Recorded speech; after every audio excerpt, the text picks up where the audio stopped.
नमस्कार दोस्तों, स्वागत है आपका मेरे YouTube चैनल सेलर एंकर पे। मैं हूं आपका दोस्त, आपका साथी, आपका सलाहकार अभिषेक मिश्रा। दोस्तों, आज की वीडियो जो मैं लाया हूं बहुत इंपॉर्टेंट है उन कैंडिडेट्स के लिए जो IMU CET की प्रिपरेशन कर रहे हैं। आप लोगों को पता है IMU CET क्या है। पहले की वीडियो में भी मैं बता चुका हूं, काफ़ी टाइम मैं एक बार और एक्सप्लेन करूंगा। IMU CET जो है आपका जो एग्ज़ाम होता है वो एंट्रेंस एग्ज़ाम है। वो किसके लिए चाहिए होता है? तो आप सबको पता होगा, जब आप मर्चेंट नेवी में इनिशियली स्टेज में जाते हैं विथ कंपनी स्पॉन्सरशिप, तो उसके लिए चाहिए होता है। तो वो एग्ज़ाम बहुत इंपॉर्टेंट है, उसको लाइटली मत लें। मैं पहले भी बता चुका हूँ आप लोगों को कि आपने भले ही 12th में कितनी ही मेहनत की हो, लेकिन अगर आप सीरियस होके वो एग्ज़ाम नहीं देंगे तो आपकी सारी मेहनत बेकार हो जाएगी। क्योंकि फिर जब वो एग्ज़ाम में आपकी रैंकिंग अच्छी नहीं आ पाएगी, भले ही आपके पास स्पॉन्सरशिप है, तो आपका एडमिशन नहीं हो पाएगा। इसलिए IMU CET का जो एग्ज़ाम होता है, देखो, मैं ये नहीं कह रहा कि नहीं आप कर सकते हो, हर कोई कर सकता है। इम्पॉसिबल, इम्पॉसिबल क्या बोलता है? इम्पॉसिबल अगर आप उसके एक एक वर्ड को अलग अलग करोगे तो वो बोलेगा आई एम पॉसिबल। मैं संभव हूं। ऐसा नहीं है कि कई मेरे जो भाई हैं, कई बंधु हैं, वो डर जाते हैं कि नहीं सर, नहीं हो पाएगा, टफ है। तो देखो, डरना मना है।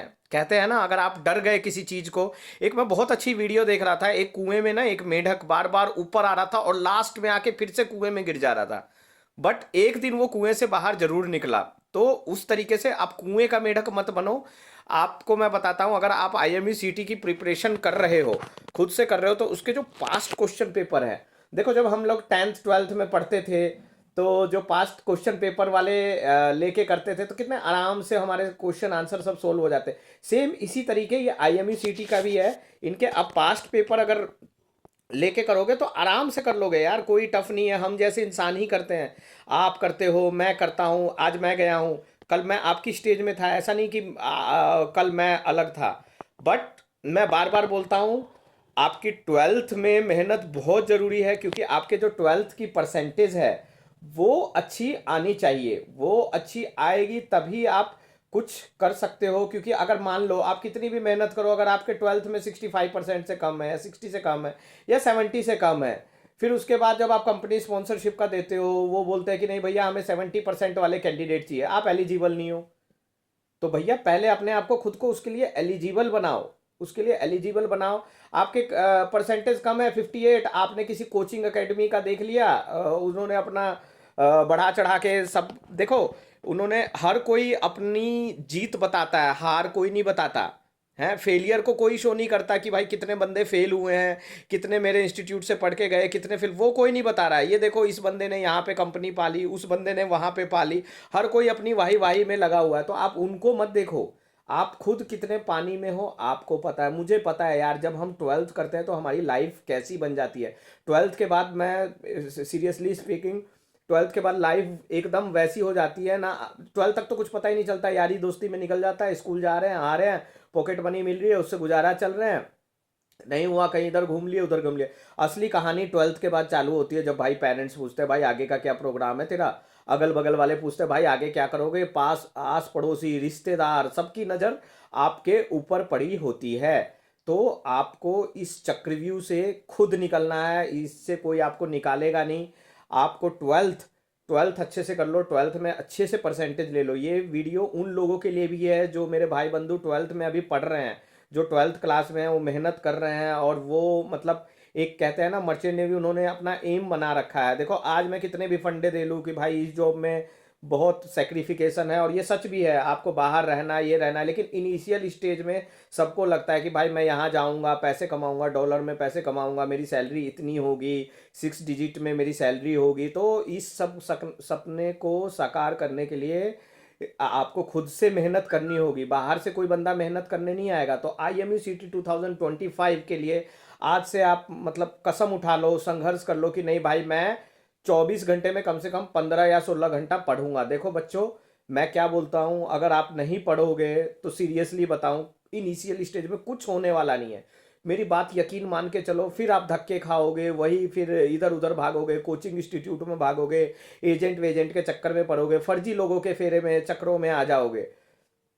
तो मैं उन विद्यार्थी जो 12th क्लास में पढ़ रहे हैं, उन सबसे ये रिक्वेस्ट करता हूँ कि बच्चों, आप लोग मेहनत करो, 24 घंटे में कम से कम 16-17 घंटा पढ़ाई करोगे, तब जाके आपको सफलता मिलेगी। इतनी आसानी से सफलता मिलने वाली नहीं है।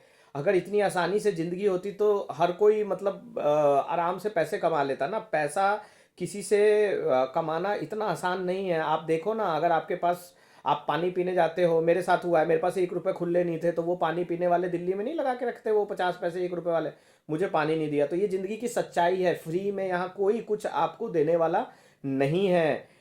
कितने लोग एडवर्टाइज करते हैं, भाई आओ मैं करवा दूंगा तुम्हारा, मैं बताता हूँ, ये बताता हूँ, कोई कुछ करने वाला नहीं है। अच्छे लोग भी हैं, मैं ये नहीं कहूँगा।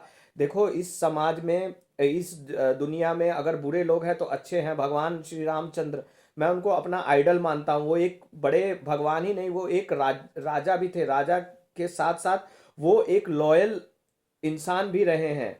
तो उनसे प्रेरणा लो। महात्मा बुद्ध, इनकी अच्छी कविताएं पढ़ो, इनकी जो कहानियां होती हैं, इनसे हमें सीखने को मिलते हैं। आप फालतू के सारा दिन आप व्हाट्सएप में लगा रहे हो, इंस्टाग्राम लगा रहे हो, हाय हेलो कर रहे हो, अपना दिमाग इधर उधर दौड़ा रहे हो। मैं ये नहीं कह रहा, ठीक है टाइम पास भी करना जरूरी है, ठीक है, बट हर चीज़ का एक टाइम लिमिट होता है। जब आप 12th कर लोगे, आपकी परसेंटेज अच्छी आ जाएगी, तो आप खुले आम अपने आप को बोल सकते हो।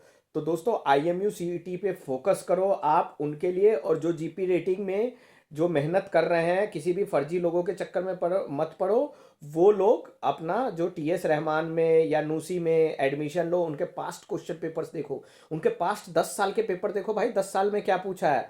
आप मतलब हर साल अपनी खुद से पढ़ना चालू करोगे तो आपको पता ही नहीं चलेगा क्या पढ़ा। आप उनके पास्ट क्वेश्चन पेपर्स पढ़ो, आराम से हो जाएगा। मैं गारंटी लेता हूँ भाई, अगर आपने मेहनत करी है तो क्यों नहीं होगा आपका यार। ऐसे ऐसे बंदों का हो गया भाई, जिनको मतलब जिन्होंने जीरो से स्टार्ट किया है, वो जीरो से हीरो बन गया, तो आप क्यों नहीं बन सकते हो। तो आप किसी से कम नहीं हो, हैं। आप इस दुनिया में, आपने इंसान का जन्म लिया है, तो भगवान ने आपको बहुत सोच समझ के आपको इधर भेजा है। अपने पैसों को वेस्ट मत करो।